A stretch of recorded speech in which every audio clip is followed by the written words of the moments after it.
Amados, a graça e a paz de Jesus esteja com você, esteja conosco nesta manhã em que temos a oportunidade de estar novamente reunidos para meditar sobre a palavra e abordar um tema aí que é tão maravilhoso, sobre nossos temperamentos, né? Sobre a nossa forma de nós sermos, como nós nos comportamos, e nós precisamos muito da ajuda do Espírito Santo. Então eu convido você agora para nós orarmos, para que Deus possa falar ao nosso coração e nós saímos daqui hoje mais enriquecidos, fortalecidos pela sua palavra e meditando sobre o nosso jeito de ser. Vamos orar. Pai Santo, Deus amado, eu te agradeço, Senhor, pelas vidas que têm estado aqui conosco, estudando a tua palavra, estudando sobre o nosso jeito de ser, sobre temperamentos. Pai amado, obrigado porque temos a riqueza da tua palavra para nós nos basearmos e ver nossas vidas sendo transformadas pelo teu Espírito. Nos ajuda nesse momento, ó Pai, a nos entender a nós mesmos, a compreender como nós somos, por que nós agimos de determinada forma e assim entendendo melhor o nosso jeito de ser, conhecendo as nossas forças e fraquezas, nós possamos deixar o teu Espírito agir dentro de nós. Ó Deus, como precisamos do Senhor. Dá-nos assim, pois, a tua graça e abençoa cada coração neste dia que aqui está ligado conosco, participando deste estudo. Nós oramos em nome de Jesus. Amém. Amém. Louvado seja Deus. Irmãos, é assim uma satisfação muito grande nós podermos estudar sobre esse tema, né? Sobre temperamento, sobre comportamento.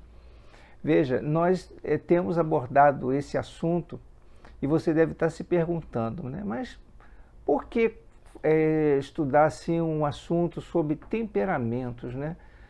Bom, você gostaria muito que o Espírito de Deus operasse no seu coração, transformasse a sua vida? Eu imagino que sim, porque todos nós almejamos isso, que Deus venha nos ajudar em nossas limitações, nas nossas fraquezas e nos faça pessoas melhores. Na verdade, a palavra de Deus diz, eu quero ler aqui com você o texto das Escrituras, que está aqui em 2 Coríntios, no capítulo 3, fala assim: e todos nós que com a face descoberta contemplamos a glória do Senhor, segundo a sua imagem, estamos sendo transformados com a glória cada vez maior, a qual vem do Senhor, que é o Espírito. Então a Bíblia está falando aqui que nós somos transformados de glória em glória, ou com uma glória cada vez maior, pelo Espírito de Deus. Diz também lá no texto da carta de Paulo aos Efésios, até que todos alcancemos a unidade da fé e do conhecimento do Filho de Deus e cheguemos à maturidade, atingindo a medida da plenitude de Cristo. Isso quer dizer o quê? Que Deus está trabalhando em nossas vidas pela ação do seu Espírito Santo para que nós possamos chegar à estatura de Cristo, ou à medida de varão perfeito, em outras palavras, para que nós sejamos pessoas maduras. E quanto mais amadurecidos nós somos, nós conseguimos, pela graça de Deus, estar mais parecidos com Jesus, porque Ele é a nossa referência. Então, entender assim como funciona, né, o nosso interior, o nosso emocional, a nossa mente, o nosso jeito de ser, eu penso que é fundamental para nós, então, permitir que o Espírito de Deus vá trabalhando naquelas áreas da nossa vida. Às vezes nós nos comportamos, como o apóstolo Paulo mesmo mencionou, o bem que eu quero fazer, esse eu não faço, mas o mal que eu não quero, esse eu pratico. Miserável homem que sou. Mas graças a Deus por nosso Senhor Jesus Cristo, porque é Ele que nos dá a vitória em todas as coisas. Ele pagou o preço para que nós pudéssemos alcançar esta vitória. E eu quero dar aqui uma dica, né, para você. Todas as empresas sérias que buscam fazer assim, uma entrevista para novos empregos, todos eles buscam conhecer os seus candidatos, verificar como que é o seu jeito de ser, se eles estão com um perfil adequado para ocupar determinados cargos. Você sabia que hoje as grandes empresas, elas analisam muito a base desses temperamentos para saber quais são os pontos fortes, quais são os pontos fracos, para que nas empresas possam dar o melhor resultado. De repente, eles analisando o seu perfil, eles conseguem colocar você em determinadas funções onde você vai apresentar o melhor desempenho, o melhor rendimento, porque é o seu jeito de ser. Então as empresas utilizam isso. Agora nós aqui estamos para nos conhecer melhor e analisarmos assim, o nosso perfil de acordo com a palavra. As teorias que há, como é o caso da teoria dos temperamentos, são ferramentas que nós temos à nossa disposição, que a ciência coloca à nossa disposição, que os cientistas colocam à nossa disposição, mas que nós podemos nos deixar aprimorar por aquilo que a palavra de Deus nos ensina, porque só Jesus pode efetivamente transformar a nossa vida, mudar e nos dar graça para nós vencermos as nossas fraquezas.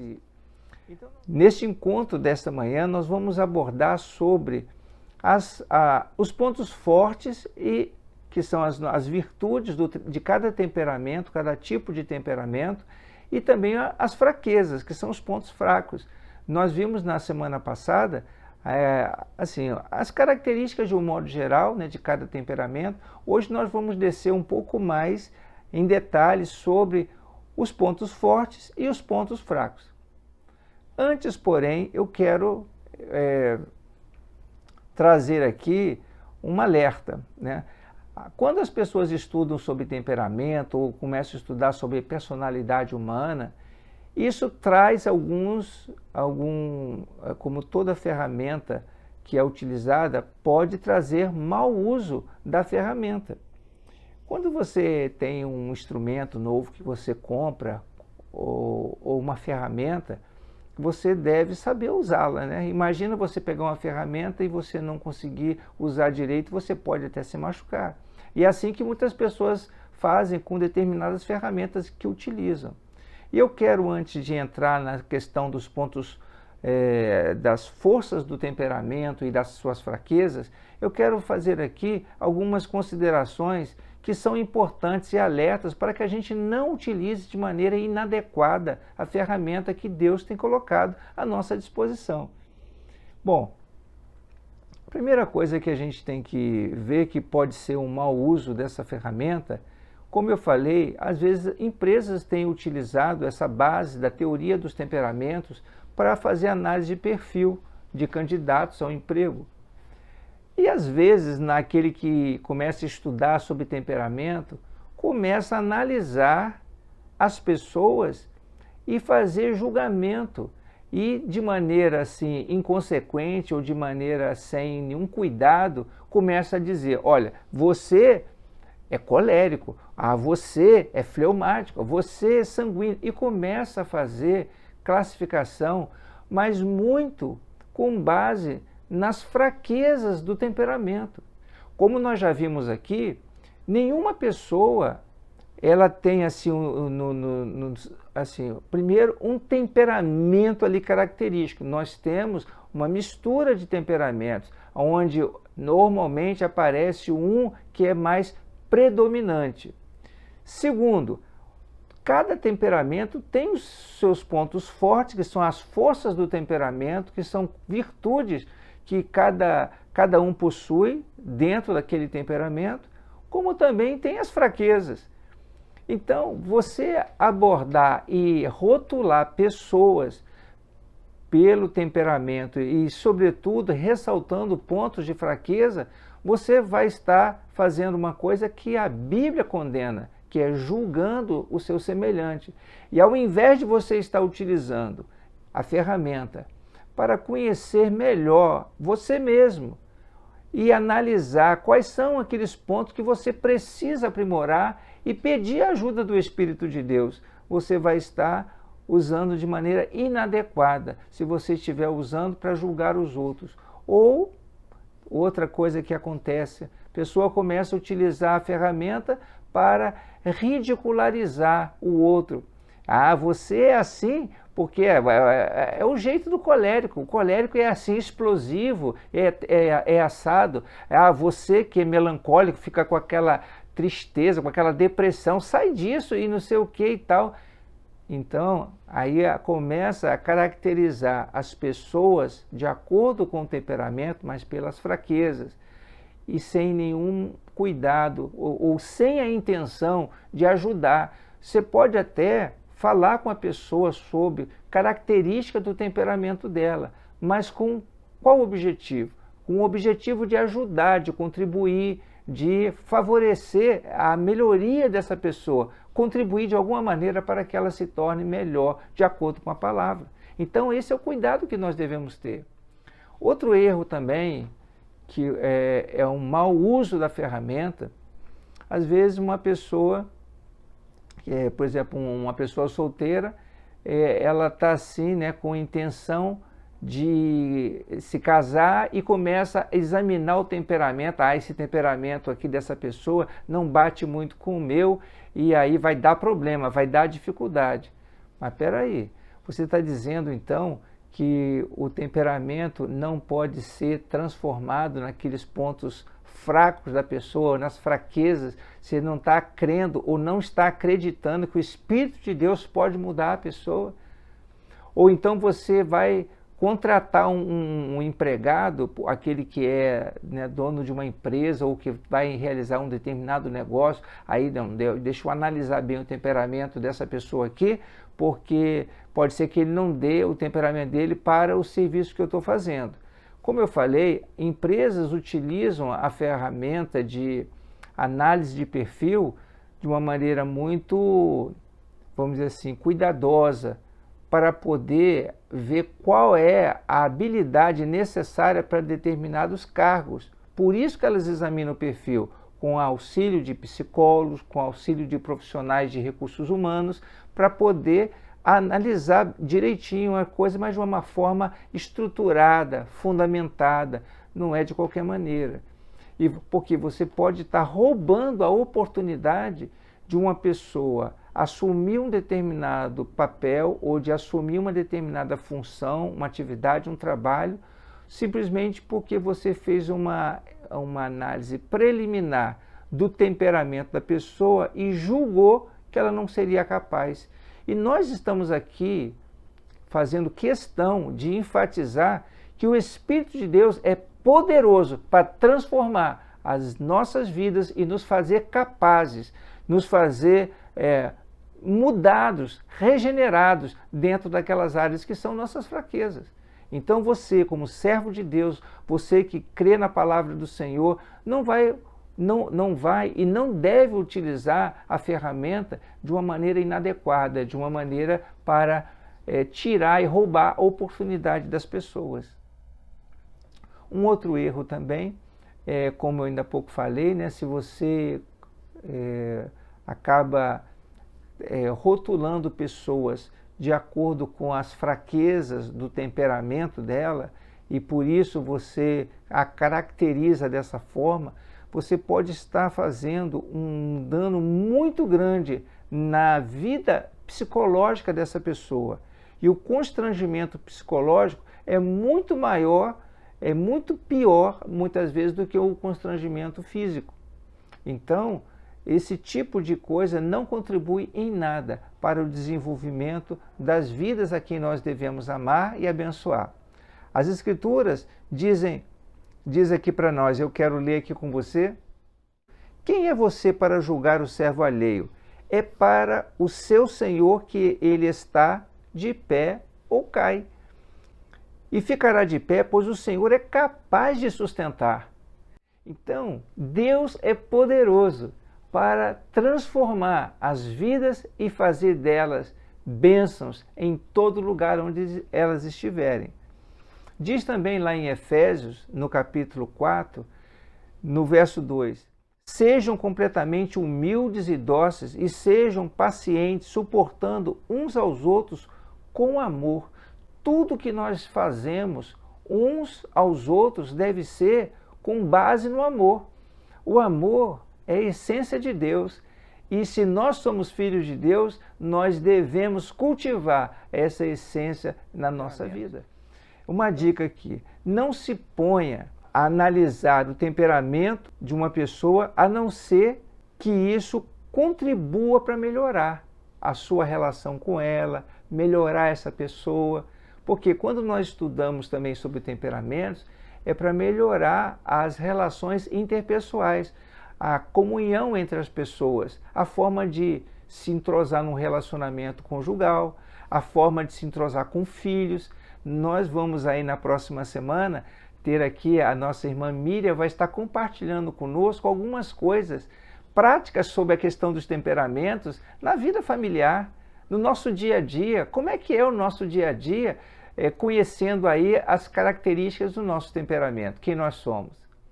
Outra dica, não diga a uma pessoa qual é o temperamento dela, a menos que ela peça, a menos que ela lhe pergunte diretamente. Porque quando você faz o estudo do temperamento, é algo para você conhecer a si mesmo melhor, áreas das que você é assim forte, você tem forças, ou seja, tem virtudes, e as áreas que você também tem fraquezas, que você precisa de ajuda. Quando você está conhecendo suas características sobre o seu temperamento, e você começa também a observar as pessoas com quem você convive ou com quem você relaciona, isso vai favorecer a sua relação e a forma de você abordar essas pessoas. Eu, por exemplo, estava fazendo um treinamento com liderança, fazendo um treinamento sobre negociação. Nós conhecemos os tipos de negociador. Então, quando eu estava fazendo esse estudo lá na empresa, eu observei que eles, na verdade, estavam aplicando a base da teoria dos temperamentos, porque eles estavam caracterizando o negociador, por exemplo, o catalisador, o controlador, o analista. Eles estavam caracterizando esses diferentes tipos de negociador de acordo com o temperamento deles. E assim, quando você conhece a pessoa com quem você vai negociar, quais são as características dessa pessoa, facilita a negociação. Só vou citar um exemplo. Você sabe que uma pessoa com quem você vai negociar, ele é uma pessoa do temperamento colérico. Nós vamos ver aqui hoje um pouquinho mais de detalhe. Então ele é muito objetivo, ele não gosta de obter detalhes. E se você é um negociador que tem a característica analítica, ou é melancólico, se prende a detalhes, etc e tal, não vai ser legal se você chegar para negociar com ele e ficar colocando detalhe, que ele não vai suportar ficar ouvindo você o tempo todo. Vamos caminhar juntos para que nós possamos nos conhecer melhor e conhecer também aquelas pessoas com quem nós nos relacionamos e assim podermos ajudar essas pessoas. Amém? Muito bem, nós vamos então agora entrar aí no conhecimento ou nos detalhes sobre as forças do temperamento, de cada tipo de temperamento, como também nas fraquezas. Talvez você já consiga se perceber ou assim, identificar, né, qual é o seu tipo de temperamento. Mas se você ainda não conseguiu, certamente você deve conseguir agora, fazendo aí, compreendendo as forças e as fraquezas de cada tipo de temperamento, você consiga talvez se ver ou se caracterizar, né, dentro de algum desses modelos que a gente vai estar aqui passando para você. Eu vou deixar no descritivo desse vídeo aqui embaixo um link de um site que tem ali três ferramentas, não, tem 3 links que você pode fazer um teste para saber qual é o tipo de temperamento que você tem, caso você ainda não tenha percebido. Mas eu vou te dizer uma coisa, a melhor forma de você identificar o seu temperamento é você fazer uma análise muito sincera de você mesmo, conhecendo as características de cada temperamento que nós vamos estar aqui agora indo com um pouco mais de profundidade, você vai conseguir perceber. Eu quero aqui começar com vocês falando sobre as virtudes dos temperamentos. Eu vou começar aqui o temperamento sanguíneo. O tédio não faz parte da constituição daquela pessoa que é sanguínea. O sanguíneo é aquela pessoa vivaz, cheio de energia, empolgante, costuma se levantar já entusiasmado. Se as circunstâncias estão boas, vai estar cantando, assobiando, fazendo alguma coisa assim para poder se divertir, né? Ninguém consegue assim contemplar mais as coisas da vida e viver com entusiasmo mais do que uma pessoa sanguínea. Sanguíneo é aquele tipo de pessoa que está sempre empolgado com as coisas, entusiasmada, é bem otimista, vive o presente de maneira intensa, não tem preocupação com as coisas do passado e também fica sempre com aquela perspectiva de que amanhã vai ser tão bom quanto foi hoje ou vai ser melhor ainda. Então, não fica assim com aquelas coisas de preocupação, nem com as coisas do passado e nem com as coisas do futuro, porque ela costuma viver bem intensamente o tempo presente. Aqui eu vi que é uma pessoa também muito amistosa. Por quê? Porque o sanguíneo ele gosta muito de estar entre pessoas. Como eu falei na semana passada, ele gosta de estar em festa, no meio de amigos, ele gosta sempre de estar contando, compartilhando de experiências pessoais e contando sobre histórias, né, da sua jornada, da sua caminhada. E ele fica empolgado com tudo isso. Então é uma pessoa com quem as outras pessoas também se sentem bem de estar. O sanguíneo ele tem a facilidade de cumprir melhor aquele texto bíblico que diz lá: alegre-se com os que se alegram e choro com os que choram, que está lá em Romanos. Porque ele realmente é compassivo, ele está junto com as pessoas, ele sente ali junto com as pessoas e ele procura estar ali bem próximo. O apóstolo Pedro é um exemplo assim típico, né, do personagem bíblico que era o tipo sanguíneo. Ele era uma pessoa bem falante, falava até às vezes demais, né? Ele teve um papel assim muito importante ali entre os apóstolos. Os 10 primeiros capítulos do livro de Atos, você percebe que é Pedro o tempo todo, está sempre ali na frente das coisas, assumindo ali aquele papel de levar as boas novas do Evangelho. Então ele era uma pessoa assim muito entusiasmada, uma pessoa que se empolgava, que estava ali pronto, uma pessoa impulsiva, né, que estava ali sempre pronto para poder fazer qualquer parada. Então isso são assim as características positivas daquele que tem um temperamento sanguíneo. Agora vamos conhecer as características positivas, ou seja, os pontos fortes do temperamento colérico. O colérico ele é bem disciplinado, ele cumpre sim bem os seus deveres, ele é também muito confiante e ele tem assim uma autoconfiança que lhe dá muita segurança daquilo que ele faz. Ele é persistente, ele é decidido e muitas vezes ele desenvolve projetos e os projetos dão resultados, muitos dos projetos que não daria na mão de outras pessoas com outro tipo de temperamento. Não porque os planos dele fossem os melhores, mas sabe por quê? Porque ele é persistente, ele começa uma coisa, ele vai até o fim e ele luta por aquilo dali. Então, tem também a mente aguçada para as coisas bem organizadas, ele gosta das coisas organizadas, ele não se prende a detalhes, ele não gosta de ficar assim, detalhando as coisas, mas ele gosta de ter as coisas assim, a mente dele é bem organizada até para poder tomar decisões. E tem o colérico, ele tem uma tendência para a liderança, porque ele tem assim, ele é bem decidido, seguro daquilo que ele está fazendo, e ele tem assim uma vontade poderosa para poder liderar, para poder conduzir as coisas, de estar à frente das coisas. E as pessoas costumam aceitar a sua liderança desde que ele não seja muito arrogante e autoritário. Porque isso aí nós vamos ver é uma das características assim negativas desse temperamento, mas por causa da força poderosa que ele tem e a segurança, ele procura dominar aquilo que vem nas suas mãos, dominar o grupo também que está sob seus cuidados, Então ele tem essa característica. Ele é capaz de abandonar uma situação estável para fazer até alguma coisa desconhecida, porque ele gosta de desafios. É outra característica positiva do colérico. A concepção de vida dele é bem otimista. Está baseado na sua inata sensação de autoconfiança. Como eu falei, ele é muito seguro. Os seus olhos estão sempre focados no objetivo, né? Ele tem algo ali, tem um projeto para realizar, ele vê qual é o objetivo e ele persegue aquele objetivo com bastante persistência.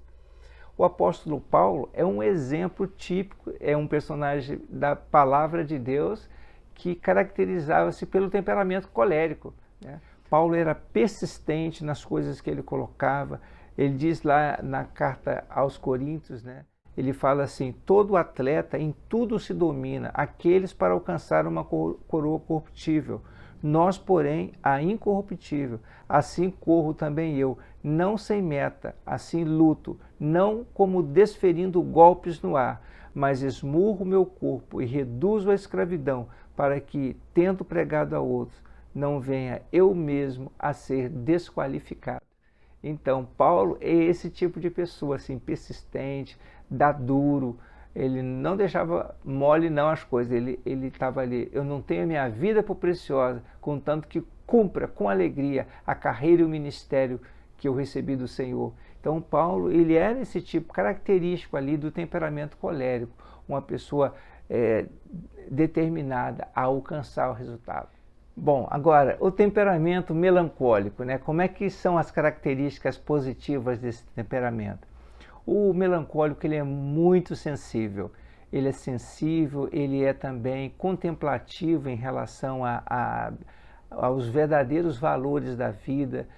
E por causa dele ser assim contemplativo, ele também é muito voltado para a genialidade, as construções criativas, né?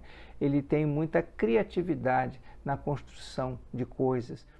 Ele também é muito introspectivo, ele pensa muito, ele tem uma excelente capacidade de análise e dentro dessa introspecção ele fica vendo coisas do passado com a intenção de procurar melhorar para não cometer erros que foram cometidos no passado.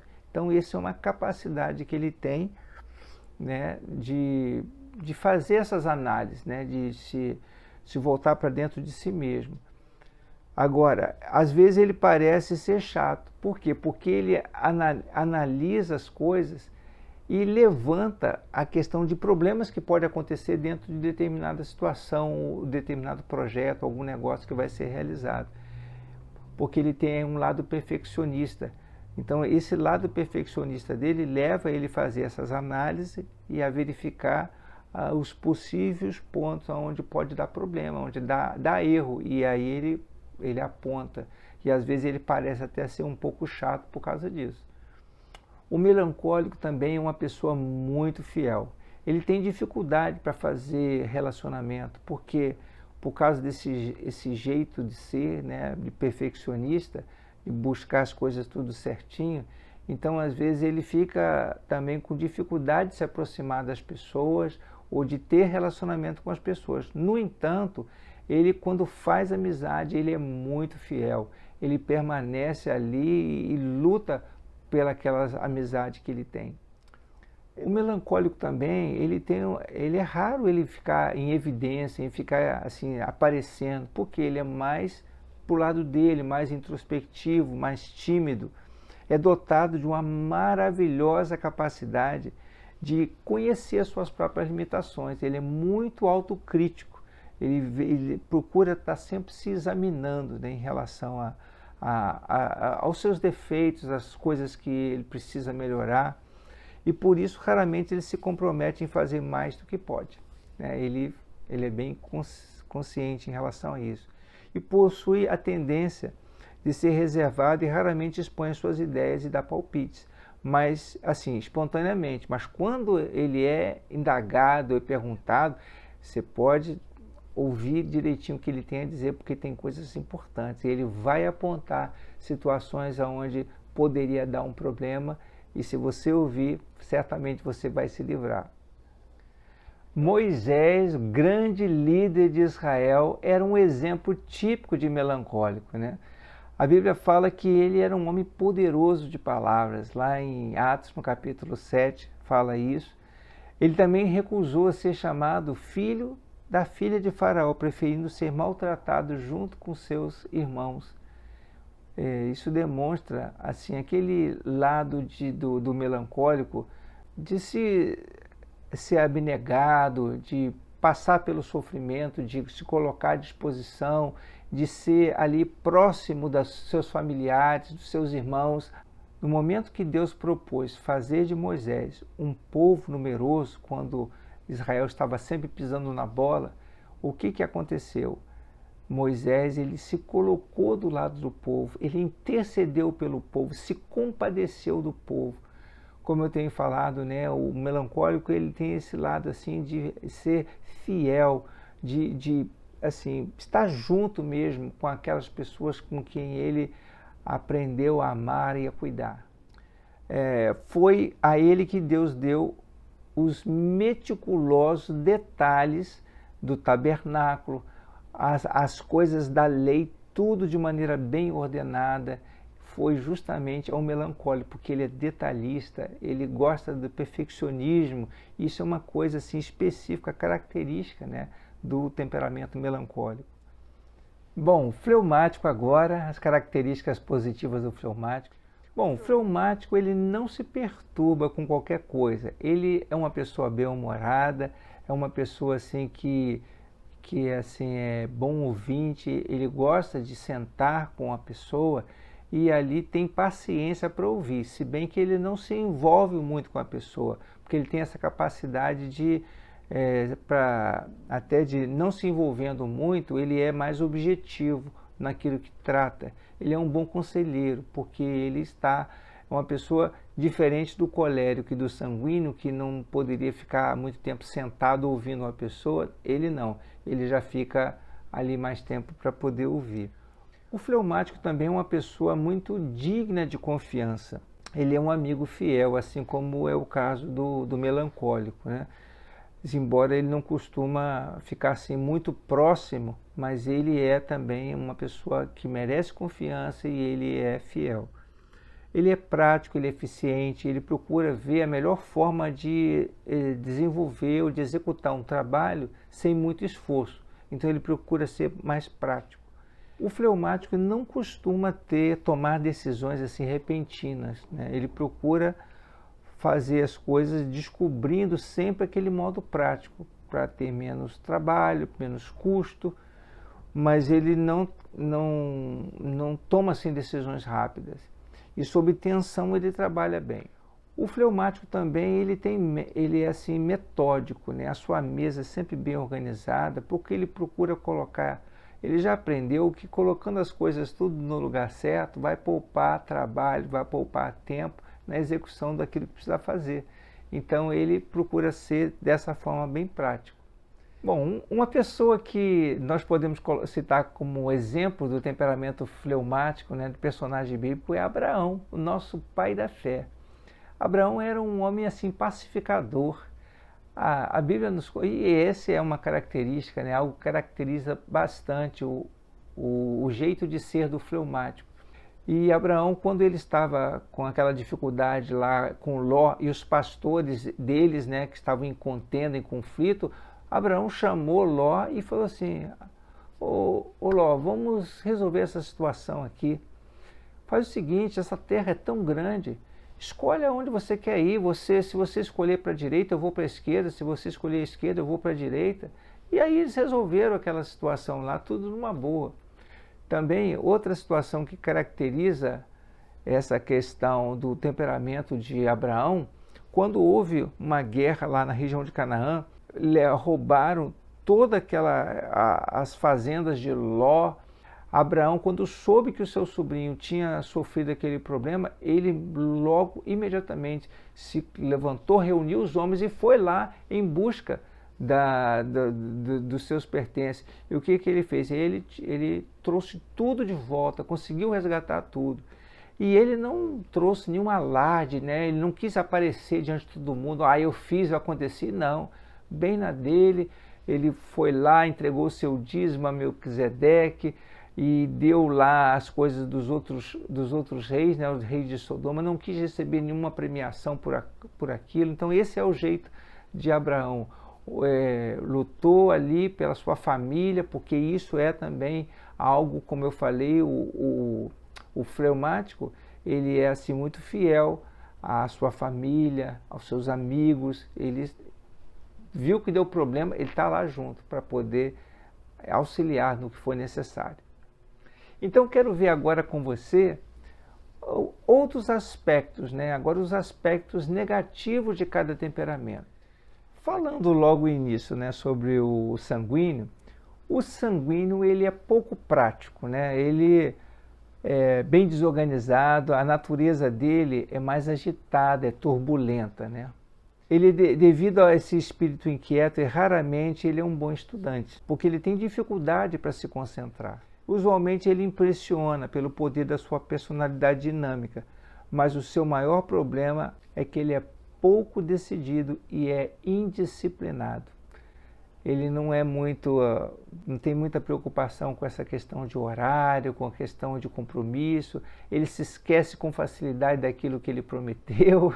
Esse é o jeito assim, de como comporta, né, o sanguíneo. O sanguíneo, diante de uma oportunidade, ele aceita sem hesitar. Mas ele não pensa direitinho sobre as responsabilidades envolvidas, se ele vai ter condição realmente de fazer, se ele vai estar no tempo certo, se vai dar como realizar aquele negócio. Então, mas ele aceita. Esse é o jeito dele, é atropelado.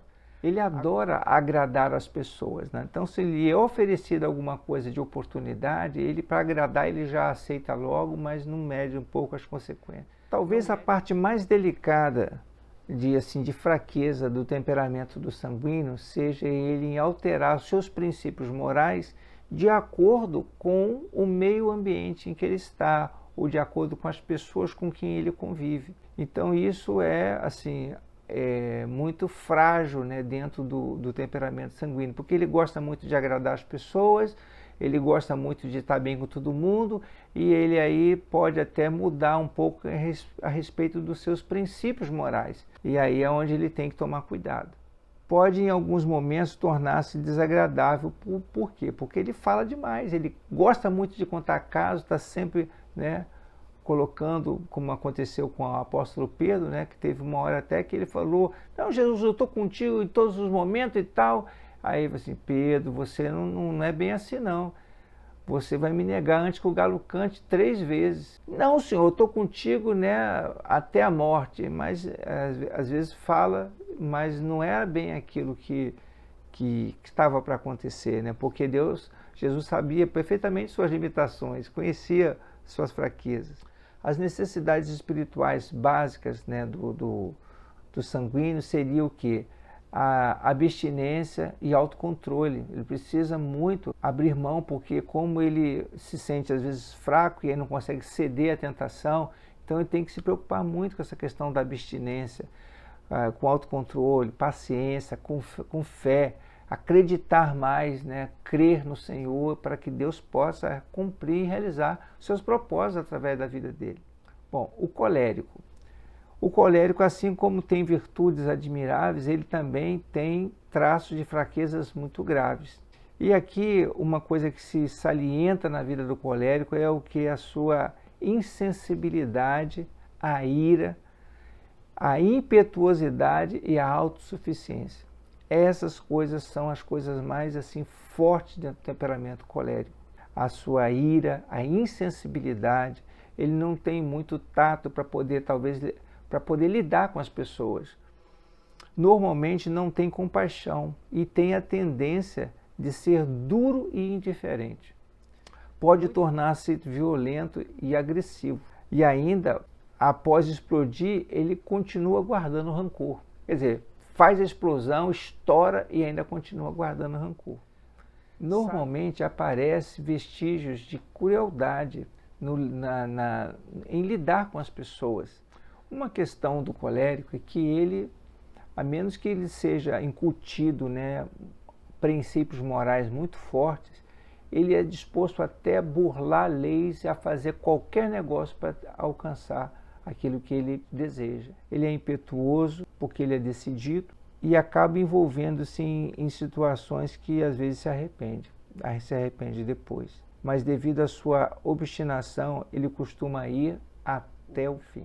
O colérico ele é difícil de pedir desculpas e muitas vezes ele faz declarações cruéis, sarcásticas e meio amargas. O colérico tem dificuldade para demonstrar aprovação. As pessoas que vivem ao seu redor têm a impressão de que ele que não consegue satisfazer o colérico, né? Não consegue atender às expectativas dele.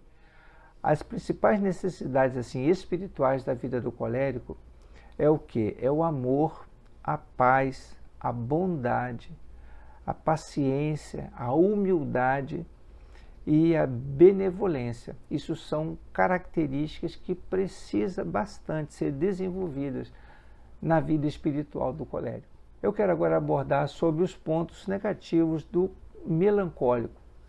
O melancólico, sem dúvida alguma, é o mais egocêntrico, né? Ele se volta muito para dentro de si mesmo. Ele é inclinado a fazer uma autoanálise, assim, complacente, uma autocontemplação de si mesmo e ele, assim, deixa ele paralisado, sem energia. E ele é muito crítico consigo mesmo e com os outros. Tudo que atinge o melancólico tem, assim, uma importância fatal. É como se fosse algo assim, o fim do mundo, né? Tem muita importância aquilo quando atinge ele. Razão porque ele facilmente ele se torna um hipocondríaco, ou seja, uma pessoa que está, por qualquer coisinha, está querendo buscar um médico, ou está sentindo isso, quer tomar remédio, quer fazer isso, quer fazer aquilo, porque ele tem uma perspectiva muito pessimista. Ele se sente ofendido e insultado muito facilmente. Isso é uma fraqueza dele. Por qualquer coisa, ele tem o seu sentimento fica à flor da pele. Ele é inclinado a ser desconfiado e dado a suposições desfavoráveis. Se ele vê duas pessoas conversando assim baixinho, ele vai logo imaginar, está falando mal de mim. Então isso é a percepção do melancólico. O melancólico olha muito para as coisas do problema, mais do que os benefícios de algo que possa ser proporcionado por um projeto. E esse lado dele ficar olhando de forma pessimista para as coisas acaba fazendo com que ele seja muito inseguro, com medo de errar, com medo de não dar certo, e aí isso atrapalha nas tomadas de decisões dele. Mesmo aqueles que apreciam, né, estar com uma pessoa melancólica, quando ele está agindo com aquela melancolia mesmo, com as características próprias das fraquezas dele, isso acaba afastando as pessoas, porque ele pensa muito em si mesmo. Aí a pessoa melancólica percebe que as outras pessoas se afastaram dele e isso o deixa mais deprimido ainda, deixa ele mais para baixo. Outra característica desse temperamento é que eles têm a tendência de ser vingativo. Quando alguém pisa no seu carro, faz alguma coisa, ele guarda rancor e tenta ser vingativo. Às vezes falta coragem para explodir como um colérico explodiria no lugar, porque quando tem um problema também com o colérico parte para cima. Já o melancólico não. O melancólico é mais contido, mas ele fica guardando, remoendo aquilo dentro dele.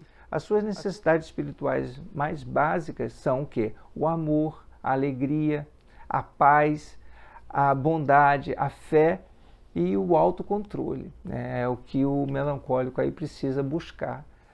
E finalmente agora quero falar sobre o fleumático.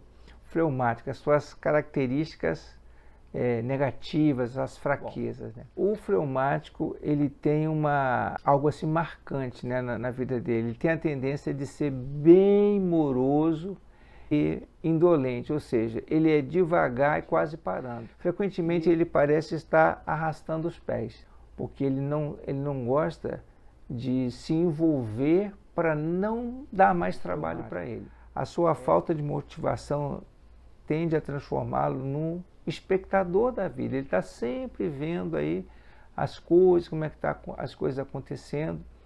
E um outro lado do fleumático, ele tem um bom humor, só que o humor do fleumático é bem sarcástico, ele costuma pegar no pé do colérico. Quando o colérico, por exemplo, vem com aquele entusiasmo todo de algum projeto, ele vai e joga logo um balde de água fria. Quanto ao sanguíneo, que também é muito empolgante, muito envolvente, ele procura se afastar, manter certa distância e trata ele com bastante frieza, porque ele não gosta daquele jeito espalhafatoso que o sanguíneo normalmente costuma aparecer. Né? O fleumático jamais perde a sua compostura, ele é mais contido, ele não se agita. Uma outra coisa que é comum na vida do fleumático, ele frequentemente costuma externar o seu egoísmo, né? Uma pessoa muito voltada para si mesmo, e normalmente ele é contrário a qualquer tipo de mudança, porque ele vê nas mudanças algo que possa fazer com que ele seja mais envolvido, e ele não gosta de se envolver com as coisas e nem gosta de ter mais trabalho. É obstinado, é resistente, principalmente quando ele se sente forçado, pois o seu primeiro pensamento é: quanto isso vai me custar? Quanto que eu vou ter que me envolver dentro disso? Então, ele é muito resistente. Embora o egoísmo esteja presente em todos os temperamentos, parece que o fleumático tem uma dose mais forte. A sua insegurança e indecisão está muito relacionada ao fato de ele não querer se comprometer, ele não querer se envolver demais com determinada coisa. Então, em resumo, né, amados, a gente tem visto aqui que os temperamentos têm as suas forças, as suas virtudes e têm as suas fragilidades, suas fraquezas. A Bíblia fala lá em 2 Coríntios: e todos nós que com a face descoberta contemplamos a glória do Senhor, segundo a sua imagem, estamos sendo transformados com glória cada vez maior, a qual vem do Senhor, que é o Espírito. Então, é o Espírito Santo que vai transformando as nossas vidas. Todas essas fraquezas de cada temperamento podem ser buriladas, tratadas em nossas vidas para que a gente possa ser instrumentos usados na mão de Deus, como o sanguíneo Pedro foi usado poderosamente na Igreja Apostólica, como também o apóstolo Paulo, que era um colérico genuíno, foi transformado e usado poderosamente para a glória de Deus. Abraão, o pai da fé, um fleumático, aquela pessoa que muitas vezes está resistente à questão do trabalho, que é muito caladão, mas olha só como é que Deus foi trabalhando na vida de Abraão, e Abraão se tornou o pai da fé. E o melancólico Moisés, né, um grande líder, o maior líder que o mundo já viveu aí dentro da história do povo de Israel, um dos grandes líderes que foi utilizado. E era um homem melancólico, um homem que tinha aí as suas fraquezas, mas também tinha muitas virtudes e genialidade, como muitos gênios que a história nos conta que são melancólicos. Então, todos esses que a gente está aí vendo pela palavra foram usados poderosamente por Deus, e Deus pode usar também a sua vida, pode usar a minha vida. Ele vai trabalhando em nossos corações. E nós queremos, então, conhecendo as características dos temperamentos, ver quais são essas áreas que também estão presentes na minha vida, que caracterizam o meu jeito de ser. Como eu posso ser melhor, de acordo com as Escrituras?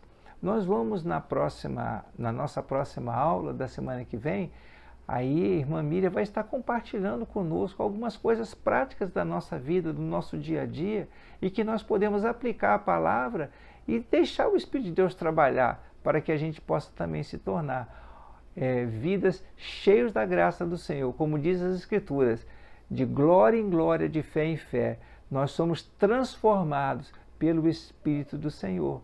O Senhor vai trabalhando nas nossas vidas. Amém? Que Deus seja contigo e abençoe essa caminhada, porque é Ele que é o nosso ajudador. Estamos juntos aí. Deus seja contigo. Como eu abordei logo no início, muitas empresas, diferentes áreas da sociedade utilizam esse fundamento da teoria dos temperamentos para poder fazer análise de perfil. Eu vou deixar aqui no descritivo deste vídeo um link onde um profissional de marketing, por exemplo, faz abordagem sobre esse tema, sobre temperamentos.